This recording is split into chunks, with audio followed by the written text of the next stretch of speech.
Aku masih ingat, suara notifikasi itu kecil, tapi rasanya kayak palu yang menghantam dada. Di lorong IGD, lampu putih menyilaukan.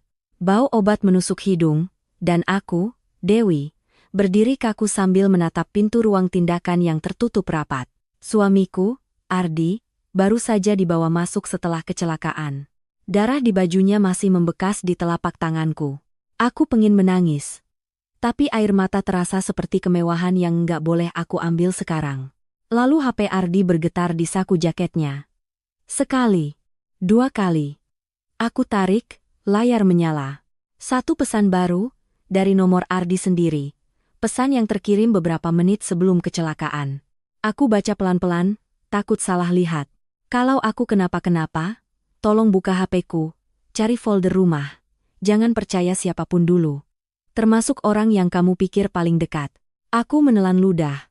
Tangan aku gemetar sampai layar hampir jatuh. Folder, rumah, aku langsung keinget semua pertengkaran kami tentang uang. Semua malam aku nahan kesal karena Ardi selalu bilang gajinya habis. Semua momen aku merasa dia menyembunyikan sesuatu. Dan sekarang, pesan terakhirnya malah nyuruh aku buka rahasia yang dia simpan rapat-rapat. Di dalam IGD, suara alat monitor berdetak cepat.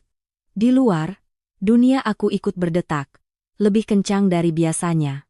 Aku menatap pintu ruang tindakan sekali lagi. Kalau Ardi benar-benar pergi, maka satu-satunya jawaban yang tersisa ada di HP ini. Dan aku bersumpah, mulai detik ini aku nggak akan cuma jadi istri yang menunggu. Aku akan cari kebenaran. Sampai ketemu.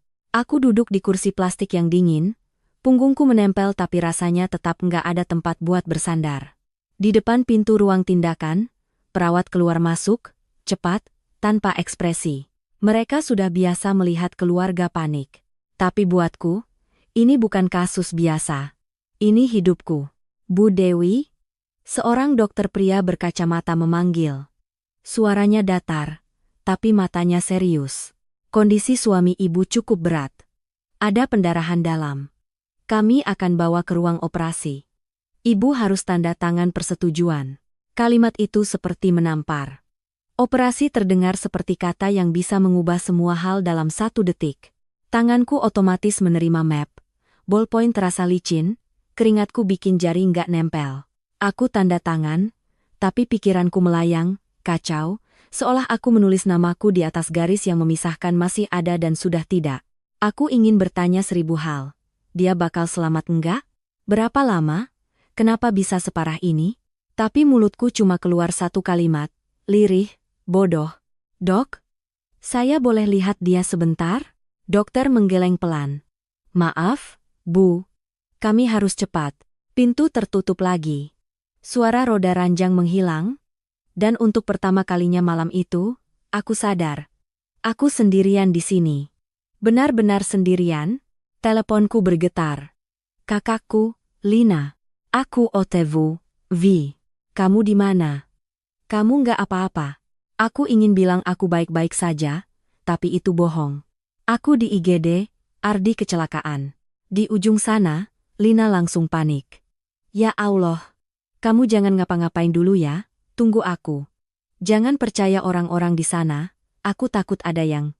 Kalimatnya berhenti. Seolah dia sadar apa yang dia bilang kedengarannya aneh. Aku memejamkan mata.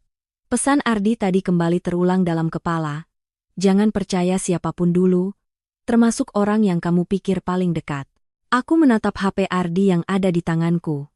Sejak kami menikah, HP itu hampir selalu dia pegang. Bukan karena dia posesif, tapi karena dia memang tipe yang selalu siap kerja. Dan aku tipe yang terbiasa percaya. Sekarang kepercayaanku seperti kain yang ditarik 2 arah. Satu sisi ingin yakin Ardi baik-baik saja. Sisi lain menjerit. Ada sesuatu yang kamu nggak tahu. Aku berdiri. Kakiku sempat lemas, tapi aku paksa. Aku cari sudut yang agak sepi, dekat mesin air minum, jauh dari kerumunan keluarga pasien. Aku menyalakan layar HP Ardi lagi.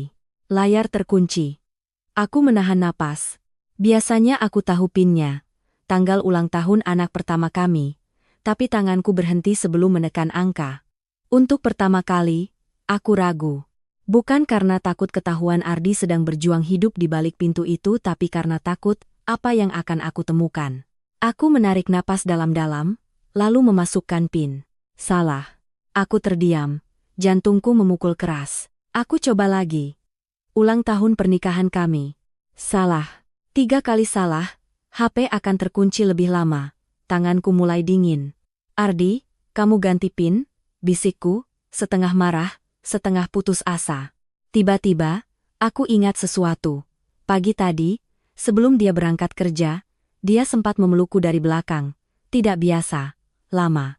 Seolah dia ingin menahan waktu. Dia sempat bilang, nanti malam aku pulang cepet. Janji. Dan aku cuma menjawab dingin. Ya, terserah. It's signed infinitely. Karena semalam kami bertengkar lagi soal uang belanja. Lagi-lagi Ardi bilang, aku lagi seret. Lagi-lagi aku merasa semua beban ada di pundakku. Aku menggigit bibir sampai terasa perih, lalu memasukkan kombinasi terakhir yang terpikir. Nama panggilan yang cuma kami berdua tahu. Layar terbuka. Aku menatap layar itu seperti orang menatap pintu rahasia yang baru kebuka dan aku tahu, begitu aku melangkah masuk, aku mungkin gak akan pernah melihat pernikahanku dengan cara yang sama lagi. Aku langsung mencari folder yang Ardi sebut. Rumah. Dan tepat saat jariku hampir menyentuh ikon itu, suara perawat memanggil dari arah pintu operasi. Bu Dewi. Keluarga pasien Ardi Pratama? Aku menoleh cepat, jantungku makin kencang. Ini bisa jadi kabar tentang hidupnya. Atau, awal dari rahasia yang selama ini disembunyikannya. Kalau orang lihat kami dari luar, mereka pasti bilang kami keluarga yang normal. Aku kerja sebagai admin di klinik kecil. Ardi kerja di perusahaan logistik. 2 anak kami sehat, sekolahnya lumayan, rumah kontrakan kami rapi. Bahkan tetangga sering bilang, Dewi itu beruntung, suaminya kelihatan sayang. Iya, kelihatan. Tapi orang-orang gak pernah lihat sisi yang selalu kami sembunyikan. Perang kecil yang terjadi hampir tiap bulan, setiap kali kalender mendekati tanggal tua. Awalnya cuma hal sederhana. Wi, uang belanja masih ada? Ardi tanya dengan nada hati-hati. Aku jawab sambil lipat baju anak. Masih, tapi tinggal sedikit. Besok uang sekolah Dika. Sama iuran listrik. Ardi diam. Terlalu diam. Dan aku sudah hafal, kalau Ardi diam seperti itu, berarti dia sedang menghindari sesuatu. Gajiku. Kepake banyak. Katanya akhirnya. Banyak buat apa? Aku nggak teriak, tapi nadaku dingin. Ardi, ini bulan ketiga kamu bilang gitu. Dia mengusap wajah, seperti orang yang capek tapi nggak bisa jelasin. Ada kebutuhan. Kebutuhan apa? Kita ini keluarga. Kalau ada kebutuhan, ya ngomong. Suaraku mulai naik. Aku benci kalau harus jadi detektif di rumah sendiri. Ardi berdiri, bolak-balik kecil di ruang tamu sempit itu. Aku nggak mau kamu kepikiran. Aku ketawa pendek, pahit. Kamu pikir aku nggak kepikiran sekarang? Kamu pikir aku senang jadi orang yang selalu ngitung, selalu takut uang kurang? Aku bukan minta kamu kaya. Aku cuma minta kamu jujur. Setiap pertengkaran soal uang selalu berakhir sama. Ardi bilang dia lagi tertekan. Aku bilang aku juga tertekan. Ardi minta dimengerti. Aku bilang aku juga butuh dimengerti. Dan lucunya, setelah itu, kami bisa kembali seperti biasa. Besoknya Ardi masih antar anak sekolah. Masih beliin aku gorengan kalau pulang. Masih mijitin pundakku kalau aku kecapekan. Masih merapikan sepatu anak-anak tanpa disuruh. Itu yang bikin aku bingung. Kalau dia memang menyembunyikan sesuatu yang jahat, kenapa dia masih sebegitu perhatian?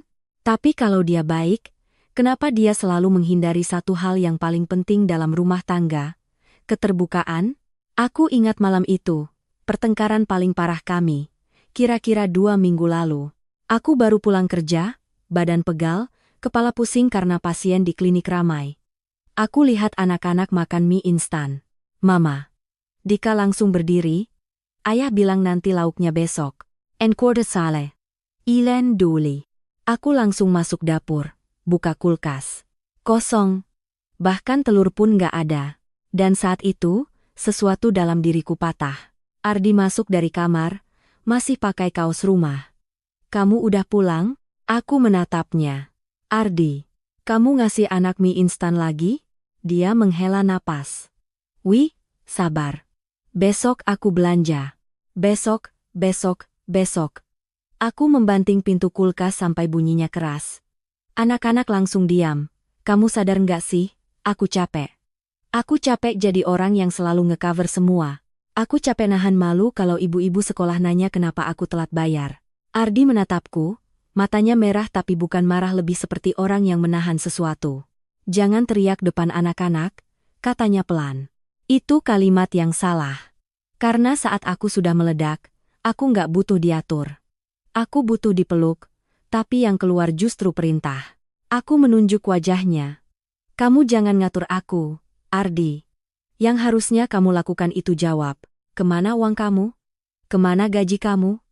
Jangan bilang kepake terus. Ardi menelan ludah, lalu berkata kalimat yang sampai sekarang masih nyangkut di kepala.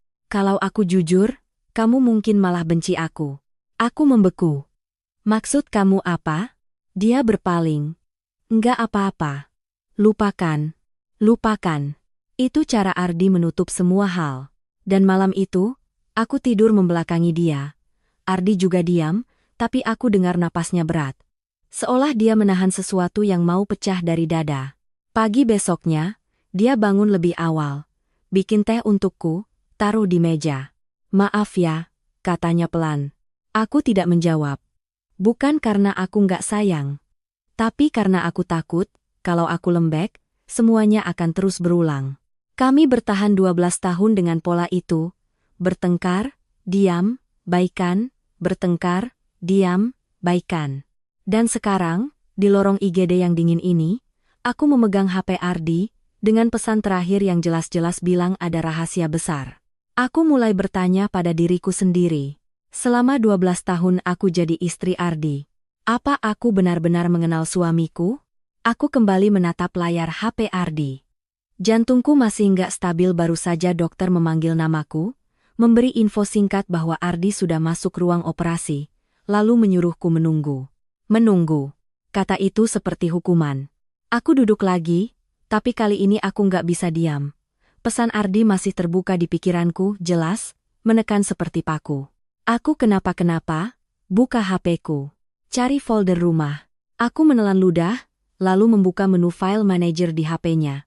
Ada beberapa folder biasa, foto kamera, WhatsApp images, downloads. Semuanya terlihat normal, terlalu normal. Tapi Ardi bukan orang yang suka bikin folder aneh-aneh. Kalau ada folder bernama rumah, itu pasti disengaja. Aku mengetik di kolom pencarian, RUMAH. Muncul satu hasil. Folder itu ada, tapi tersembunyi. Ikonnya nggak muncul di galeri, nggak muncul di daftar foto terbaru. Ia seperti sesuatu yang sengaja dikubur, supaya kalau orang buka-buka secara biasa, nggak akan ketemu. Aku menatap folder itu beberapa detik, seolah folder itu bisa menggigit. Lalu aku tekan. Layar memuat sebentar, dan tiba-tiba aku seperti dibanting ke dunia lain. Foto pertama. Sebuah rumah besar, cat putih gading, jendela lebar, taman depan rapi, bukan rumah kontrakan sempit kami. Ini, rumah impian orang-orang. Foto kedua. Ruang tamu luas, langit-langit tinggi, lampu gantung yang mewah tapi elegan. Ada sofa abu-abu besar, karpet tebal, dan aku sampai refleks menutup mulut. Ada sudut khusus seperti ruang belajar anak. Rak buku, meja kecil, bahkan papan tulis mini. Foto ketiga, dapur cantik dengan kitchen set baru mengilap, kompor tanam, dan meja island di tengah. Aku pernah menunjukkan foto dapur seperti itu ke Ardi di Instagram, sambil bercanda, kalau suatu hari punya dapur begini, aku tiap hari masak. Ardi waktu itu cuma senyum. Dan sekarang, foto dapur itu ada di HP-nya. Nyata, bukan screenshot Pinterest yang lewat begitu saja. Ini foto dari orang yang benar-benar berdiri di sana. Tanganku mulai dingin. Aku scroll lagi. Ada foto kolam renang kecil di belakang. Ada gazebo. Ada kamar utama dengan jendela menghadap taman. Ada kamar anak dengan 2 ranjang single 2 ranjang. Dika dan Nara. Aku menelan napas, berusaha keras menahan pikiran yang mulai berlari liar. Kalau ini rumah untuk keluarga, kenapa disembunyikan? Aku coba mencari informasi lain di dalam folder. Ada file PDF kecil. Ada beberapa foto dokumen yang diambil buru-buru tapi aku belum berani buka. Aku malah menemukan video pendek. Aku klik video itu. Gambar goyang sedikit seperti direkam sambil jalan. Suara Ardi terdengar, pelan, tapi jelas. Wih, aku tahu kamu suka cahaya masuk dari jendela besar. Jadi aku pilih yang ini. Aku membeku. Suaranya, suamiku. Video itu merekam rumah itu dari pintu masuk. Seperti tur singkat, kamera bergerak ke ruang tamu, ke dapur, ke tangga. Dan di salah satu momen, kamera berhenti di sudut dinding kosong. Lalu Ardi berkata, "Di sini nanti aku mau pasang foto keluarga kita. Yang kamu selalu bilang harus dicetak, tapi nggak pernah jadi. By Dina Monday." Aku merasa mataku panas. Tapi air mata belum jatuh. Karena di antara terharu dan takut, ada satu emosi yang jauh lebih tajam. Curiga. Aku menutup video, lalu melihat tanggal file. Sebagian foto sudah ada sejak berbulan-bulan lalu. Bukan baru kemarin. Bukan baru minggu lalu. Berarti Ardi sudah menyembunyikan ini cukup lama. Aku cek lokasi foto. Banyak HP menyimpan info tempat. Aku buka detail salah satu foto. Nama komplek muncul. Sebuah perumahan elit di pinggiran kota. Aku nggak pernah sekalipun diajak ke sana. Aku menatap foto-foto itu lagi. Rumah itu terlalu rapi. Terlalu sempurna. Terlalu seperti rahasia. Dan mulai muncul pertanyaan yang membuat perutku mual. Kalau Ardi bilang gajinya habis? Kalau kulkas kami kosong? Kalau anak-anak makan mie instan? Tapi di saat yang sama dia menyimpan foto rumah mewah. Uangnya dari mana? Dan untuk siapa? Aku menutup folder sebentar, menahan napas. Suara orang-orang di lorong IGD terasa jauh. Seperti dunia mengecil jadi dua hal, pintu ruang operasi, dan HP di tanganku. Aku membuka folder itu lagi, lebih pelan. Ada satu foto yang berbeda dari yang lain. Bukan foto ruangan. Bukan foto rumah. Foto itu adalah tangkapan layar chat. Nama kontaknya cuma satu huruf. R. Isi chatnya singkat, tapi cukup untuk membuat dadaku seperti disiram air es. Kuncinya sudah siap. Jangan sampai istrimu tahu dulu. Aku menatap layar tanpa berkedip. Oke. Ini bukan sekadar kejutan. Ini rahasia. Dan seseorang membantu Ardi menyembunyikannya dariku. Aku mematung, menatap chat itu sampai mataku perih. Kuncinya sudah siap. Jangan sampai istrimu tahu dulu. Kalimatnya pendek. Tapi dampaknya, seperti bensin yang disiram ke api yang sudah lama ada di dalam kepalaku. Selama ini aku selalu mencoba jadi istri yang percaya. Istri yang gak cek-cek HP. Istri yang gak menuduh tanpa bukti. Tapi sekarang, bukti itu ada di tanganku sendiri. Aku tekan tangkapan layar itu, zoom lebih dekat. Nama kontaknya, R. Cuma satu huruf. Orang macam apa yang disimpan suamiku dengan nama satu huruf? Aku keluar dari folder, rumah, masuk ke aplikasi chat yang sesuai dengan tangkapan layar itu. Tanganku gemetar, tapi jariku bergerak cepat, seolah sudah dilatih oleh rasa takut. Aku cari kontak R. Muncul satu nama lengkap saat aku buka profilnya. Rina. Aku berhenti bernapas sesaat. Rina. Rekan kerja Ardi. Aku pernah dengar namanya. Bahkan aku pernah bertemu sekali, di acara kantor Ardi. Wanita itu ramah, senyum terus, pakai parfum yang kuat. Saat itu, dia menjabat tanganku dan berkata, "Wah, Mbak Dewi ya, Mas Ardi sering cerita." Sering cerita. Aku dulu cuma menanggapi dengan senyum sopan. Aku bahkan merasa senang, karena kupikir, kalau suamiku cerita tentang istrinya ke teman kantor, berarti dia bangga. Ternyata, sekarang kalimat itu berputar jadi sesuatu yang berbeda. Aku buka chatnya. Dan disitulah salah paham pertama lahir. Ada banyak pesan. Tidak semua mesra, tidak semua jelas. Tapi yang membuat mataku panas adalah cara mereka berbicara. Bukan bahasa formal rekan kerja. Ada candaan kecil, ada panggilan singkat, ada emoji tertawa, ada kalimat yang seolah mereka sering berbagi rahasia. Aku scroll, mencari kata kunci itu. Ketemu. Rina, aku titip di security. Kamu ambil besok pagi aja. Tapi serius ya, jangan sampai istrimu tahu dulu. Ardi, tenang. Aku mau semuanya perfect. Aku capek lihat dia sedih terus. Aku menelan ludah. Dia itu aku. Ardi bilang capek lihat aku sedih, tapi kenapa malah bicara seperti ini dengan wanita lain? Aku scroll lagi. Ada pesan lain beberapa minggu sebelumnya. Ardi, kalau Dewi tahu sekarang, dia bakal mikir aneh-aneh. Rina, ya udah, simpan sampai waktunya. Aku bantu. Aku mulai merasa dunia miring. Aku baca lagi, dan lagi. Di satu sisi, kalimat-kalimat itu bisa berarti kejutan. Bisa berarti bantuan biasa. Tapi di sisi lain, kenapa harus wanita ini? Kenapa harus disembunyikan? Kenapa harus ada jangan sampai istrimu tahu? Aku menutup chat, lalu buka log panggilan. Nama Rina muncul berkali-kali. Panggilan masuk, panggilan keluar, durasi beberapa menit, ada juga yang lama, sampai belasan menit. Aku memejamkan mata, menahan dorongan untuk muntah. Di kepalaku, film paling buruk mulai diputar. Ardi pulang malam karena lembur, Ardi pegang HP terus. Ardi cepat-cepat menutup layar saat aku lewat. Ardi selalu bilang, uang habis, tapi ternyata uang itu dipakai untuk apa?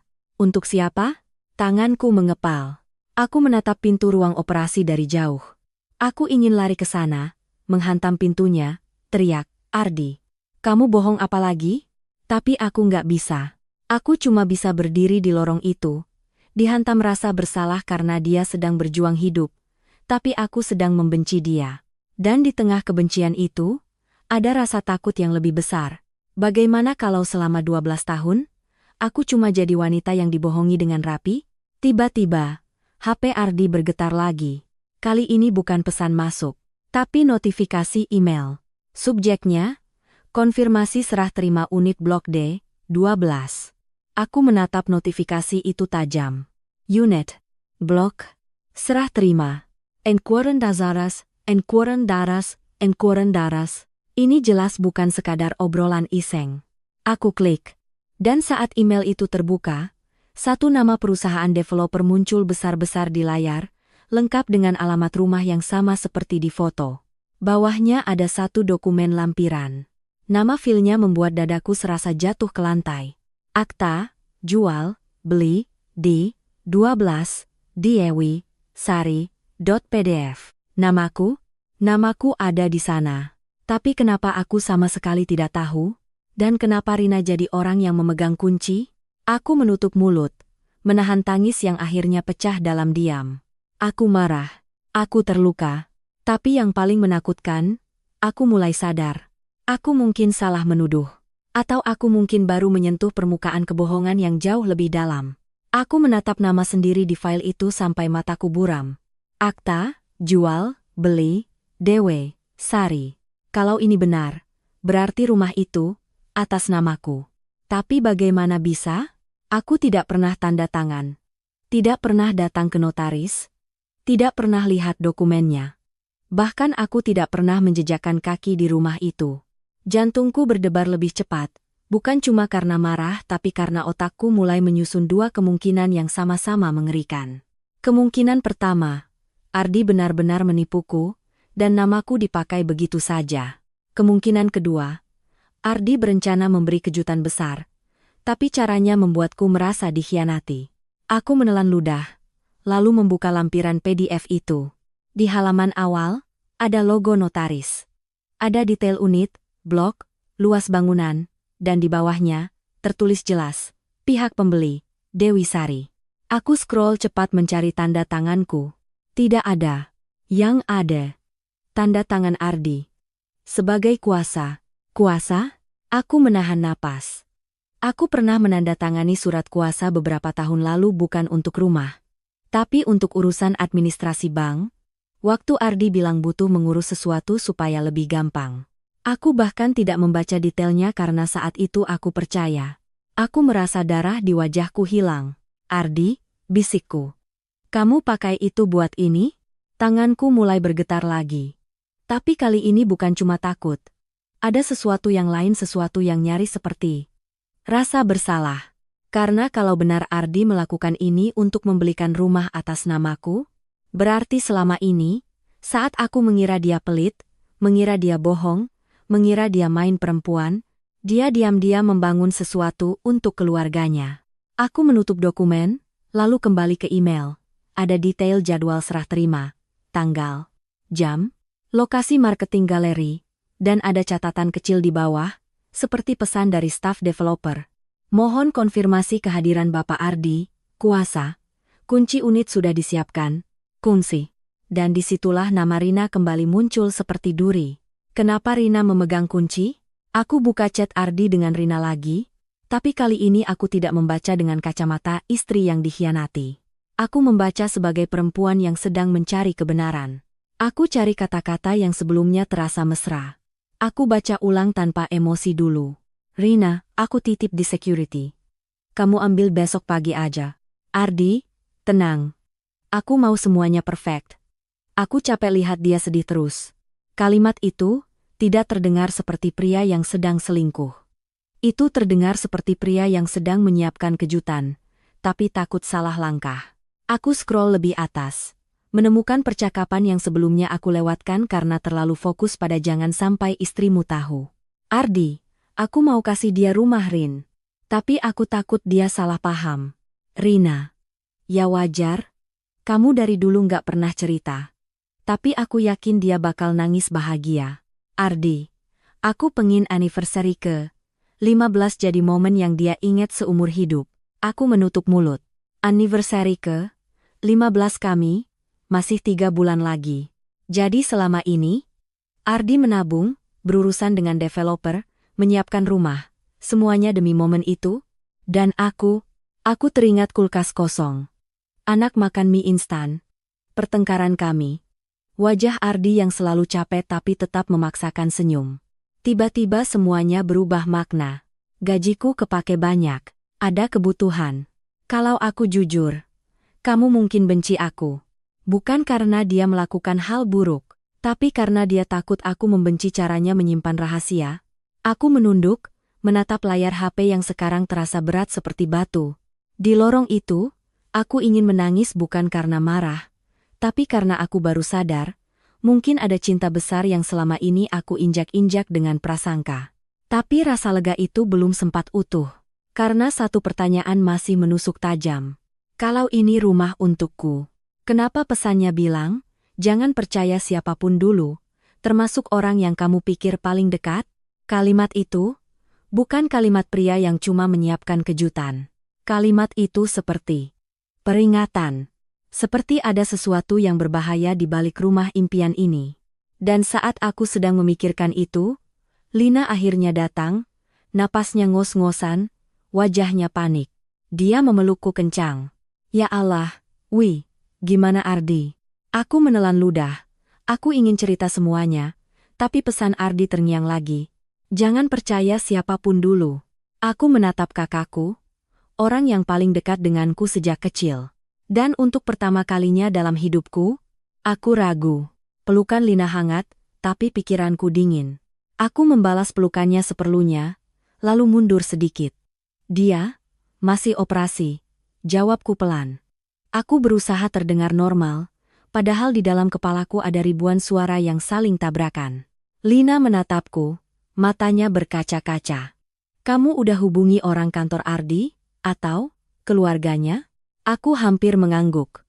Tapi pesan Ardi kembali menghantam, tajam. Jangan percaya siapapun dulu. Aku menelan ludah. Belum, jawabku cepat. Aku masih tunggu kabar dokter. Lina terlihat ingin protes, tapi dia menahan diri. Dia duduk di kursi sebelahku, lalu meremas tanganku. Kamu kuat ya? Aku mengangguk tanpa menatapnya lama. Karena aku takut, kalau aku menatap terlalu lama, Lina akan membaca sesuatu di wajahku, dan aku belum siap. HP Ardi masih di tanganku. Aku berdiri pelan. Aku ke toilet bentar ya, kataku. Bukan untuk ke toilet tapi untuk menjauh. Mencari sudut aman agar bisa berpikir jernih. Aku berjalan ke arah lorong yang lebih sepi, dekat area tunggu VIP yang kosong. Di sana ada kursi panjang dan colokan listrik. Aku duduk, lalu membuka email developer itu lagi. Subjek, konfirmasi serah terima unit Blok D, 12. Aku membuka detail emailnya perlahan, seperti membuka luka yang belum kering. Nama perusahaan developer tertera jelas. Ada nomor telepon marketing. Ada alamat kantor. Ada jadwal serah terima. Tanggal, jam, dan lokasi. Lalu aku buka lampiran lain bukan akta. Ada file rincian, pembayaran, PDF. Aku klik. Di situ tertulis pembayaran bertahap, rapi, lengkap. Ada tanggal DP pertama, DP kedua, lalu cicilan yang tercatat tiap bulan. Dan yang membuat tengkukku merinding, pembayaran itu berjalan konsisten, selama bertahun-tahun. Aku menghitung cepat di kepala. Tahun ini kami nikah 12 tahun. Dan di dokumen itu, pembayaran mulai sekitar 10 tahun lalu. 10 tahun. Bukan 1 atau 2 tahun. Ardi benar-benar menyisihkan uang diam-diam selama itu. Aku menarik napas panjang, pelan-pelan, karena aku tiba-tiba merasa seperti orang bodoh yang selama ini hanya melihat permukaan. Aku scroll bagian bawah. Ada bukti transfer. Beberapa transfer dari rekening Ardi. Beberapa dari rekening lain rekening atas nama perusahaan, mungkin bonus atau reimbursement. Ada juga catatan. Setoran tunai. Wasamaruna. Setoran tunai? Aku teringat, Ardi kadang pulang membawa amplop kecil, bilang uang lembur, lalu langsung masuk kamar dan menyimpan entah di mana. Aku jarang bertanya, karena aku sudah lelah bertanya. Dan sekarang, semua serpihan itu seperti potongan puzzle yang mulai membentuk gambar utuh. Tapi justru saat gambar itu mulai terlihat indah, rasa takutku malah naik. Karena kalau semua ini benar demi aku, kenapa Ardi memberi peringatan seperti itu? Aku kembali ke folder, rumah, dan mencari dokumen lain. Ada foto yang tampak seperti surat perjanjian, ada screenshot chat dengan nama kontak lain bukan Rina. Aku buka satu persatu. Ada chat dengan marketing developer. Pak Ardi, unit sudah siap inspeksi. Pak, jadwal serah terima bisa dimajukan. Baru X Ramli and baru X Ramli kan. Dokumen sudah lengkap, tinggal konfirmasi kedatangan. Ardi membalas dengan gaya Ardi, singkat, tegas, dan selalu memastikan satu hal. Nama pembeli harus Dewi. Jangan salah tulis. Aku menatap kalimat itu lama. Nama pembeli harus Dewi.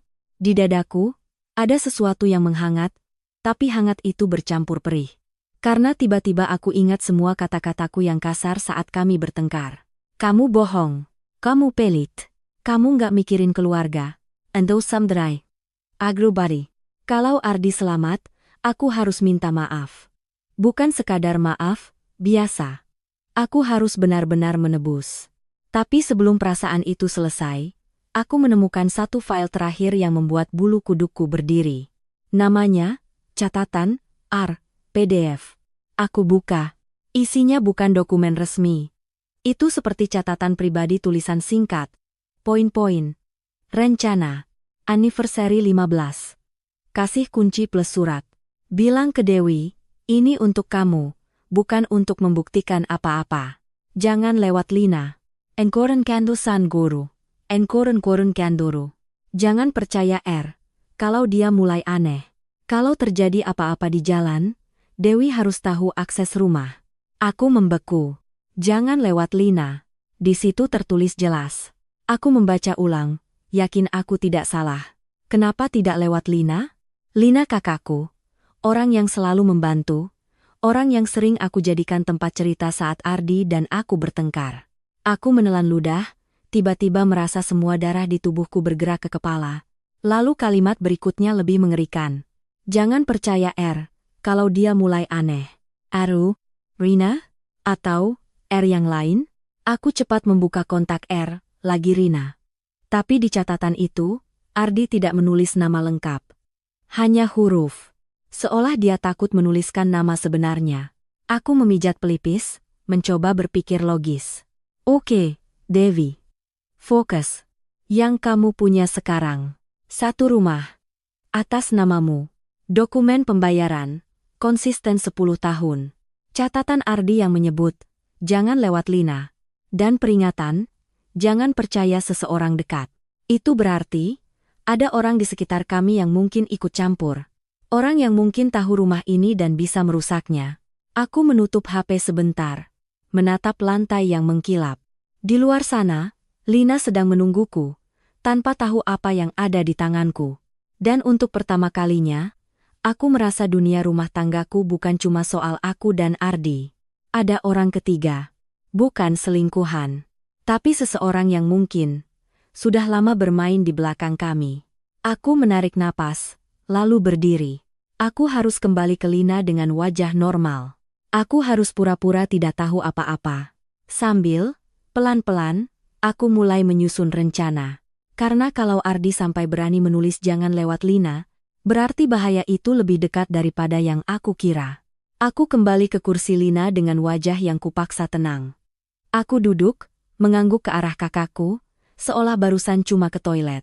Padahal di dalam kepala, aku seperti sedang berdiri di atas jembatan yang mau runtuh. Lina menatapku lekat. Dokter bilang apa? Belum ada kabar. Jawabku singkat. Aku menunduk, pura-pura fokus ke layar HP-ku sendiri. Padahal HP Ardi ada di tas, menempel di pinggangku, seperti benda bukti di TKP. Lina menghela napas panjang. Ardi itu orangnya baik, Wi. Kamu jangan mikir yang aneh-aneh ya. Kalimat itu terdengar biasa. Tapi di telingaku, rasanya seperti ujian. Aku memaksa senyum kecil. Iya. Lina menepuk lututku pelan, seperti menenangkan anak kecil. Yang penting sekarang kamu kuat. Nanti urusan lain belakangan. Urusan lain. Kalau Lina tahu urusan lain yang ada di tanganku, dia mungkin kaget. Atau mungkin, dia tidak akan kaget sama sekali. Dan itu yang bikin aku menggigil. Aku menunggu Lina sibuk dengan teleponnya membalas pesan keluarga lalu aku berdiri lagi, bilang mau beli air minum. Aku menjauh beberapa langkah sampai suara kami tidak terlalu jelas didengar. Aku ambil HP Ardi, membuka lagi rincian, pembayaran yang tadi membuatku linglung. Kali ini aku baca lebih teliti. Bukan cuma kagum, aku cari angka, cari pola. Di tabel itu, ada kolom setoran rutin yang muncul berulang. Nilainya stabil. Tidak besar-besar amat, tapi konsisten. Aku mengingat gaji Ardi kira-kira berapa. Aku hitung cepat di kepala. Pakai perkiraan yang paling aman. Lalu aku sadar sesuatu yang membuat dadaku sesak. Setoran itu kira-kira 30%. 30% dari gaji Ardi. 30% yang selama ini hilang dari hidup kami, tanpa aku tahu. Aku menutup mata sebentar, menahan emosi yang naik seperti ombak. Selama ini aku bertengkar karena merasa Ardi tidak bertanggung jawab. Karena aku melihat uang habis dan rumah kami seret. Tapi ternyata, Ardi memilih menyisihkan bagian besar penghasilannya, diam-diam, untuk sesuatu yang bahkan tidak pernah aku berani mimpikan serius. Rumah. Rumah yang bahkan memuat 2 ranjang untuk anak-anak. Aku menggigit bibir. Kalau benar begitu, maka kalimat gajiku habis bukan bohong sepenuhnya. Dia memang habis. Karena dipotong untuk tabungan rahasia. Tapi tetap saja, kenapa aku tidak diajak bicara? Aku membuka catatan, lagi, dan bagian itu seperti menjawab tanpa benar-benar menjawab. Kalau Dewi tahu sekarang, dia bakal mikir aneh-aneh. Aku tersenyum getir. Ya, aku memang akan mikir aneh-aneh. Karena aku dibentuk oleh 12 tahun hidup yang selalu harus siap kekurangan. Aku tidak pernah dikasih ruang untuk percaya pada kejutan baik. Aku membuka chat Ardi dengan marketing developer lagi. Ada satu pesan yang tadi terlewat, karena aku terlalu fokus pada dokumen. Ardi, tolong jangan kirim surat ke rumah kontrakan, jangan sampai Dewi lihat. Marketing, siap Pak. Kami kirim via email saja. Aku menelan ludah, jadi semua ini rapi. Terlalu rapi. Aku kembali ke rincian pembayaran. Mencari sumber uang lain. Ada catatan bonus tahunan, ada lembur, ada beberapa setoran tunai. Dan tiba-tiba aku teringat momen-momen kecil yang selama ini aku abaikan. Ardi yang menolak makan di luar padahal aku yang ngajak. Ardi yang tetap pakai sepatu lama, meski solnya sudah tipis.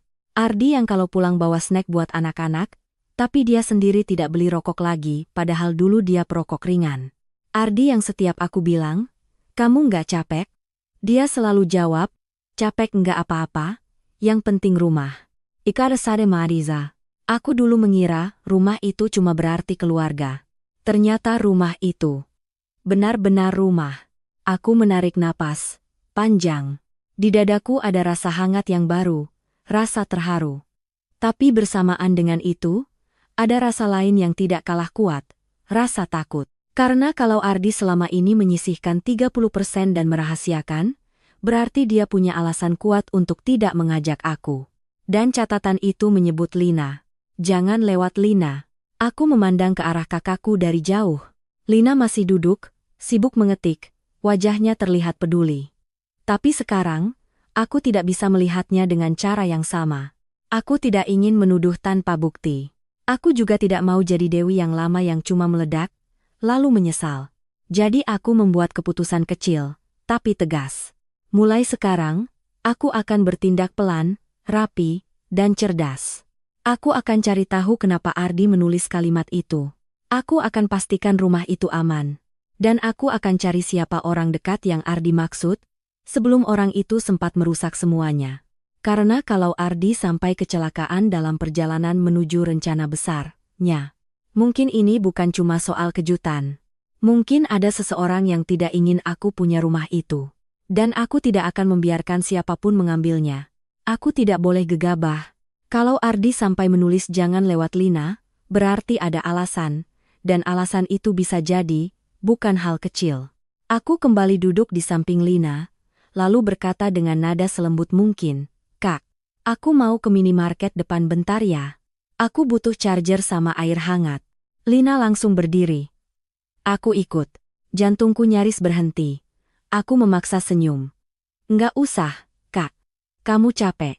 Jagain tas sama dokumen aja. Aku cuma sebentar." Lina ragu. Tapi akhirnya dia duduk lagi. "Ya udah. Cepat ya." Aku mengangguk. Lalu melangkah pergi bukan ke minimarket, tapi ke sudut lorong tempat sinyal lebih stabil. Aku butuh melakukan sesuatu sekarang, sebelum siapapun sempat mengatur cerita. Aku membuka email developer, mencari nomor kontak marketing yang tercantum. Ada WhatsApp bisnis. Aku simpan nomornya ke kontakku, tapi tidak pakai nama developer. Aku beri nama netral, toko keramik. Aku tidak mau kalau ada orang mengintip HP-ku dan langsung paham. Lalu aku kirim pesan singkat, formal, tapi tegas. "Selamat malam, saya Dewi Sari. Saya menerima informasi terkait unit Blok D12. Mohon info prosedur akses, serah terima dan siapa yang saat ini memegang kunci. Ini urgen." Aku menunggu beberapa detik. Centang 1, lalu centang 2, balasan masuk cepat. "Selamat malam Bu Dewi. Untuk kunci unit saat ini ada di security cluster. Atas permintaan Bapak Ardi. Serah terima terjadwal minggu depan. Jika Ibu butuh akses inspeksi, bisa kami bantu besok siang di marketing galeri."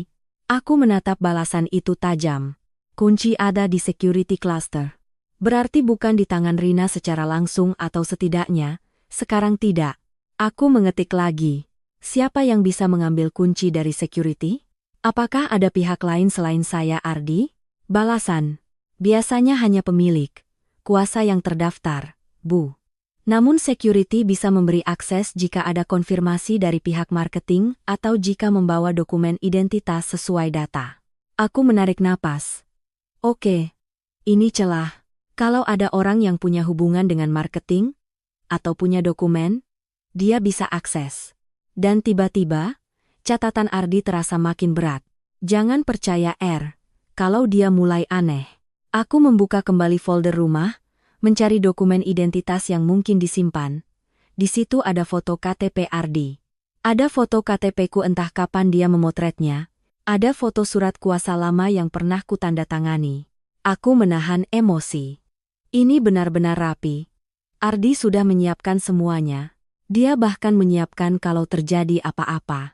Aku melirik sekeliling. Sepi. Bagus. Aku membuat langkah kedua. Aku menelpon nomor customer service notaris yang ada di akta bukan untuk menuduh, tapi memastikan dokumen asli dan status kepemilikan. Nada sambung. Lalu seorang wanita menjawab, "Selamat malam, kantor notaris. Ada yang bisa dibantu?" Aku menahan napas. "Mbak, saya Dewi Sari. Saya mau konfirmasi dokumen pembelian properti Blok D12. Atas nama saya. Saya ingin pastikan dokumen ini valid dan saya tercatat sebagai pembeli. Wanita itu meminta data singkat, nomor akta, tanggal, dan nama kuasa. Aku menyebutkan sesuai yang ada di PDF. Setelah beberapa detik, dia menjawab, "Betul, Bu Dewi. Ibu tercatat sebagai pihak pembeli. Kuasa atas nama Bapak Ardi Pratama, dokumen valid." Aku memejamkan mata sebentar. Ada lega, ada sesak, apakah ada perubahan data belakangan ini? Tanyaku cepat. Atau ada permintaan salinan dokumen oleh pihak lain? Wanita itu berhenti sejenak. Setahu saya tidak ada perubahan, Bu. Soal permintaan salinan, kami harus cek dulu besok di jam kerja, karena akses arsip malam terbatas. Aku mengangguk walau dia tak melihat. Baik. Besok saya datang. Aku menutup telepon. Langkah ketiga, kunci. Kalau aku mau memastikan semuanya aman, aku harus pegang akses lebih dulu. Tapi aku tidak bisa pergi sendirian tanpa alasan, karena Lina bisa curiga. Dan aku juga tidak bisa melibatkan Lina, karena justru dia disebut di catatan. Aku menatap jam di dinding rumah sakit. Hampir tengah malam, aku mengambil keputusan. Besok pagi, begitu ada kabar kondisi Ardi stabil atau masih di ICU, aku akan minta izin sebentar dengan alasan mengurus administrasi rumah sakit. Lalu aku akan ke marketing galeri, bertemu developer, ambil akses inspeksi, dan mengunci semua celah. Tapi sebelum itu, aku butuh satu hal yang paling penting. Aku membuka catatan, lagi, berharap ada petunjuk tambahan, dan aku menemukannya di bagian bawah, kalimat pendek yang membuat tenggorokanku tercekat. Surat ada di laci paling bawah. Jangan biarkan Lina menyentuh. Surat. Laci paling bawah. Di rumah kontrakan kami. Aku menutup mata, menahan napas. Ardi tidak hanya takut ada orang yang mengetahui. Ardi takut ada orang yang mengambil sesuatu. Kalau surat itu berisi kunci cadangan, sertifikat, atau instruksi, maka siapapun yang mendapatkannya duluan bisa mengontrol semuanya. Aku membuka mata, menatap lorong rumah sakit yang panjang dan dingin. Aku tidak boleh menunggu. Malam ini juga aku harus memastikan surat itu aman. Aku kembali ke Lina, wajahku kupaksa selelah mungkin agar tidak memicu pertanyaan. "Kak, aku kepikiran anak-anak," kataku pelan. "Aku mau telepon tetangga minta tolong jagain mereka dulu. And 1 and quarter 2. I send to us now." Lina mengangguk cepat. Iya. Kamu telpon. Aku di sini. Bagus. Aku mengambil HP-ku, tapi bukan untuk telpon tetangga. Aku memesan ojek online, tujuannya bukan minimarket. Tujuannya rumah kontrakan. Karena malam ini, sebelum siapapun sempat menyentuh laci paling bawah itu, aku harus jadi orang pertama yang menemukan surat Ardi. Dan kalau benar ada orang dekat yang berniat jahat, maka mulai malam ini, Dewi yang dulu yang cuma menunggu dan percaya sudah tidak ada. Perjalanan pulang ke rumah kontrakan terasa seperti mimpi yang terlalu cepat. Angin malam menusuk, jalanan basah, lampu kota seperti garis-garis panjang yang kabur di mata. Di kepala, cuma ada satu kalimat, surat ada di laci paling bawah. Aku masuk pelan, membuka pintu tanpa menyalakan lampu besar. Rumah gelap, sunyi. Anak-anak dititip tetangga, jadi aku bisa bergerak tanpa suara kecil yang memecah konsentrasi. Aku langsung ke kamar. Laci paling bawah lemari. Tanganku gemetar saat menariknya. Bunyi krek kecil terdengar keras di rumah yang sunyi. Di dalamnya ada tumpukan dokumen lama, kwitansi, map plastik. Lalu aku melihat satu amplop coklat, rapi, diikat dengan karet, di bagian depan tertulis dengan tulisan tangan Ardi. Untuk Dewi. Aku menahan napas. Aku duduk di lantai, membuka karet, lalu membuka amplop itu perlahan seolah kalau aku terlalu cepat. Semua ini akan pecah. Di dalamnya ada 3 hal. Sebuah surat lipat, sebuah kartu akses kecil, dan kunci rumah itu. Aku memegang kunci itu seperti memegang sesuatu yang terlalu berat untuk ukuran logam kecil. Mataku panas. Aku buka suratnya. Tulisan Ardi tidak rapi, tapi jelas. Seperti orang yang menulis dengan buru-buru, tapi hati-hati. Kalau kamu baca ini, berarti aku mungkin belum sempat jelasin semuanya dengan benar. Aku menelan ludah, membaca pelan, kata demi kata. Aku tahu selama ini kamu capek, kamu marah. Kamu merasa sendirian, dan aku yang bikin kamu merasa begitu. Maaf. Air mata jatuh satu, tanpa izin. Aku simpan rumah itu bukan karena aku mau bohong. Tapi karena aku mau kamu punya satu hari, satu momen, yang bikin kamu percaya lagi bahwa hidup kita bisa berubah. Aku menutup mulut, menangis pelan. Aku sisihkan 30% gajiku tiap bulan. Aku tahan banyak hal. Aku pengen lihat kamu masuk ke rumah itu, pegang dapurnya, lihat kamar anak-anak, dan bilang, akhirnya, aku terisak. Dan soal dia cuma bantu urusan serah terima. Tapi kalau kamu merasa ada yang janggal, jangan percaya siapapun. Ada orang yang tahu soal rencana ini dan bisa bikin masalah. Aku nggak mau kamu kena dampaknya. Aku berhenti membaca. Jantungku berdebar. Ada orang yang tahu. Aku memejamkan mata, menahan gelombang emosi yang campur aduk. Haru, bersalah, takut. Lalu bunyi teleponku memecah sunyi. Lina. Aku melihat nama itu, rasanya seperti es di tenggorokan. Aku menekan tombol jawab, suaraku kupaksa stabil. Halo Kak. Wih, dokter barusan keluar? Lina terdengar panik. Ardi udah sadar sebentar. Dia nyari kamu. Dadaku bergetar. Aku balik sekarang. Lina menghela napas cepat. Cepat ya, dia kayak mau ngomong sesuatu penting. Aku menutup telepon, meraih amplop itu, memasukkan semuanya ke dalam tas surat, kunci, kartu akses lalu berdiri dengan lutut lemas. Dalam perjalanan kembali ke rumah sakit, aku merasa seperti membawa dua dunia di punggungku, satu dunia penuh rahasia, satu dunia penuh cinta yang diam-diam.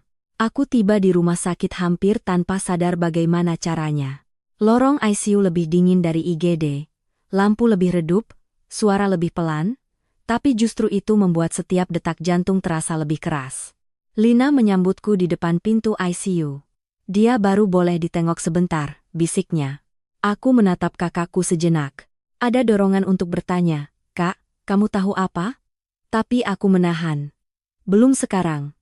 Aku butuh Ardi dulu. Aku masuk.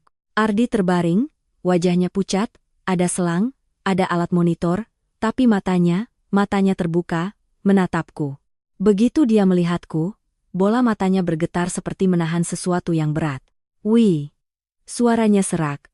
Kamu baca?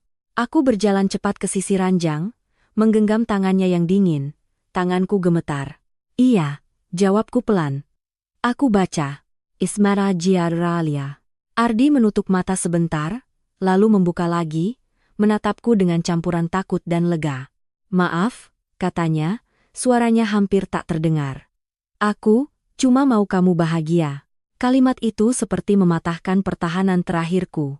Aku menunduk, menangis di atas tangannya. Aku yang harusnya minta maaf, bisikku. Aku tuduh kamu macam-macam. Aku pikir aku tidak sanggup melanjutkan. Ardi menggerakkan jarinya pelan, seperti mencoba mengusap punggung tanganku. Lemah, tapi nyata. Jangan salahin diri kamu, katanya terbata. Aku salah karena aku diam. Aku mengangguk cepat, air mata menetes terus. Iya, tapi aku juga salah karena aku nggak coba ngerti. Ardi menatapku, lalu menelan susah payah. Wih, rumah itu. Aku mengangguk. Aku udah pegang kuncinya. Matanya berkedip pelan, seperti lega yang akhirnya sampai. Tapi, Ardi memaksakan suara keluar. Hati-hati. Aku menahan napas. Hati-hati apa? Ardi menatapku, dan untuk beberapa detik, wajahnya terlihat tegang bukan karena sakit, tapi karena takut. Jangan percaya. Lina. Aku membeku. Kalimat itu keluar langsung dari mulutnya. Bukan dari catatan. Bukan dari dugaan. Dari Ardi sendiri. Di belakangku, aku bisa merasakan kehadiran Lina di ambang pintu ICU meski aku tidak menoleh. Aku tahu dia ada di sana. Aku menggenggam tangan Ardi lebih kuat. Suaraku turun menjadi bisik. Kenapa, Di? Ardi menghela napas pendek, seolah setiap kata adalah perjuangan. Dia pernah minta salinan, dokumen. Ardi menatapku, matanya memerah. Aku, nggak kasih. Dia marah. Darahku seperti turun ke kaki. Aku tidak berani menoleh ke pintu. Ardi melanjutkan, lebih pelan, lebih berat. Aku, nggak yakin. Kecelakaan ini, murni. Aku menelan ludah. Seluruh tubuhku merinding. Kata-kata itu menggantung di udara ICU yang dingin. Kecelakaan, tidak murni? Aku menatap Ardi, mencoba tetap tenang walau dadaku seperti mau pecah. Tenang ya, bisikku, memaksakan suara lembut, kamu fokus sembuh dulu, aku yang urus sisanya. Ardi mengangguk sangat pelan. Matanya menutup sebentar, seperti tenaga habis. Aku mengusap punggung tangannya, lalu berdiri. Aku menoleh ke pintu. Lina berdiri di sana. Wajahnya terlihat cemas atau setidaknya, terlihat begitu. Kamu ngomong apa sama Ardi? Tanya Lina pelan. Aku tersenyum tipis, tapi senyum itu bukan lagi senyum Dewi yang lama. Dia cuma minta aku kuat. Jawabku tenang. Lina mengangguk, seolah percaya. Tapi aku sudah tahu. Mulai detik ini, aku tidak akan bergerak dengan emosi. Aku akan bergerak dengan bukti. Dan kalau benar ada orang yang ingin mengambil rumah itu, maka dia akan kaget. Karena dia berhadapan dengan Dewi yang baru. 3 minggu setelah malam itu, Ardi akhirnya boleh pulang. Badannya masih lemah. Jalannya pelan. Tapi matanya, lebih hidup. Seperti orang yang baru sadar dia hampir kehilangan semuanya dan masih diberi kesempatan. Aku tidak banyak bicara soal Lina. Tidak di depan Ardi. Tidak di depan siapapun. Aku simpan semuanya rapat. Seperti Ardi menyimpan rumah itu selama 10 tahun. Bedanya, aku simpan untuk melindungi bukan untuk mengejutkan. Hari pindahan kami tidak ramai. Tidak ada pesta. Tidak ada foto-foto berlebihan. Hanya aku, Ardi, 2 anak, dan beberapa kardus. Saat mobil berhenti di depan rumah itu, Dika langsung melongo. Nara menutup mulutnya dengan 2 tangan kecil. Ma, ini, rumah kita? Suara Dika bergetar, setengah enggak percaya. Aku mengangguk pelan. Iya, nak. Ardi memegang tanganku erat. Aku takut kamu marah, katanya lirih. Aku menoleh, menatap wajahnya yang masih pucat tapi penuh harap. Aku menggeleng. Aku marah dulu, karena aku nggak tahu, jawabku pelan. Sekarang aku cuma bersyukur. Aku memasukkan kunci ke pintu. Klik, pintu terbuka. Dan untuk pertama kalinya, aku melihat anak-anak berlari di rumah yang tidak sempit. Tidak pengap, tidak penuh kata nanti. Mereka berteriak kegirangan, naik turun tangga, memilih kamar sendiri. Ini kamar aku. Aku mau yang itu. Aku tertawa sambil menangis. Tanganku menutup mulut, bahuku bergetar. Ardi memelukku dari belakang, seperti pagi itu sebelum kecelakaan. Lama. Hangat. Maaf ya, Wi, bisiknya. Aku cuma pengen kamu berhenti merasa kekurangan. Aktorama. Aku memegang lengannya. Mulai sekarang, kita ngomong. Apapun itu. Ardi mengangguk. Janji. Dan saat anniversary ke-15 datang, kami tidak merayakannya di restoran mewah. Kami merayakannya di dapur baru dengan nasi goreng sederhana, telur, dan teh hangat. Di dinding ruang tamu, aku pasang foto keluarga kami, yang dulu cuma jadi wacana. Malam itu, Ardi menatap foto itu lama, lalu berkata pelan.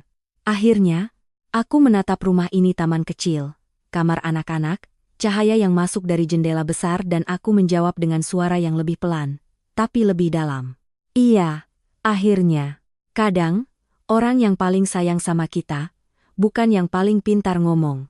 Kadang dia justru diam, memendam, menahan bukan karena nggak peduli, tapi karena takut caranya salah. Tapi satu hal yang aku pelajari dari semuanya, kata-kata bisa bikin salah paham. Kata-kata bisa bikin kita curiga.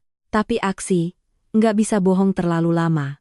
Kalau kamu sedang marah, sedang kecewa, sedang merasa sendirian, coba tarik napas. Lihat lagi, bukan cuma apa yang dia bilang, tapi apa yang dia lakukan.